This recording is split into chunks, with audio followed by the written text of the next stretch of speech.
case briefs, and so much more. LSData's got what you're looking for.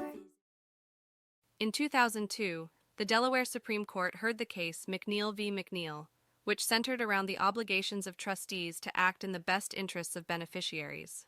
The case was brought about by the failure of the Lois Trustees, along with institutional trustees, to fulfill their duties in a trust established in 1959 by Henry Slack McNeil Sr. The trustees had shown favoritism towards certain siblings, neglected to inform a beneficiary of his status, and failed to provide proper oversight. During the 6-day trial, the court found that the Lois Trustees had breached their fiduciary duties, and that the institutional trustees had also failed in their professional duties to the beneficiaries. As a result, the court ordered a make-up distribution, surcharged the trustees, approved the division of the trust into 4 resulting trusts, and adopted the Unitrust Policy. However, the case also involved a dispute over the replacement of a trustee. Cameron and Justin opposed the removal of PNC and the appointment of Bishop, while Hank supported it.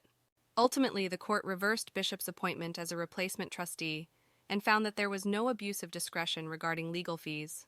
The court's decision affirmed the responsibility of trustees to act in the best interests of beneficiaries and the court's authority to intervene when trust instruments fail to do so. The case served as a reminder that the courts have the power to appoint trustees in rare circumstances, but should defer to the trust instrument's procedure unless it would harm the beneficiary's interests or frustrate the trust's purpose. Case briefs, and so much more. LSData's got what you're looking for. Visit lsd.law, elevate your mind. Leave the stress of class.